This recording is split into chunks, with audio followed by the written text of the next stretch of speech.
அக்கா ஸ்ரதனை நீங்க வீடியோல காமிப்பீங்களா மாட்டீங்களான்னு சில பேர் எனக்கு வாட்ஸ்அப்ல மிரட்டெல்லாம் வந்து செய்றீங்க. உங்களை மிஸ் பண்றதை தாண்டி ஸ்ரதனை பார்க்காம நாங்க நிஜமாவே ஸ்ரதனை ரொம்ப மிஸ் பண்றோம். வீடியோல கண்டிப்பா ஸ்ரதனை காமிச்சே ஆகணும் அப்படின்னு சொல்லிட்டு சில சிஸ்டர்ஸ் வந்து கேட்டிருந்தீங்க. அவங்களுக்காக தான் ஸ்பெஷலா வந்து இந்த வீடியோ. ஸ்ரதனை வந்து வீடியோல காமிச்சு ஆல்மோஸ்ட் 1 மந்த் கிட்ட ஆயிடுச்சு அப்படின்னு நினைக்கிறேன். இந்த ஒரு மாசத்துல ஸ்ரதன் ரொம்பவே வந்து வளர்ந்துட்டான்.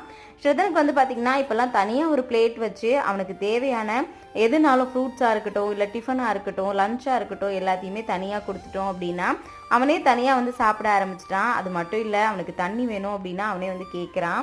நிஜமாவே இந்த 1 மந்த்ல அவன் பெரிய பையன் ஆயிட்டான் அப்படின்றது எனக்கே வந்து தெரியுது. ஸ்ரதனுக்கு மொட்டை அடிச்சாச்சா, ஸ்ரதனை எப்போதான் வீடியோவில் காமிப்பீங்க அப்படின்னு சொல்லி கேட்டுட்டே இருந்தீங்க. ஸ்ரதன் இப்போலாம் அவனுக்கு ஏதாவது சாப்பிட கொடுத்தோம் அப்படின்னா பக்கத்தில் இருக்கவங்களுக்கு ஷேர் பண்ணிட்டு தான் வந்து சாப்பிட்றான். அதை பார்க்கும்போது நிஜமா எனக்குமே ரொம்ப ஹாப்பியாக இருக்குது. ஸ்ரதனை பார்க்கணுன்னு சொன்னவங்களுக்காக தான் இந்த வீடியோ. Thank you so much.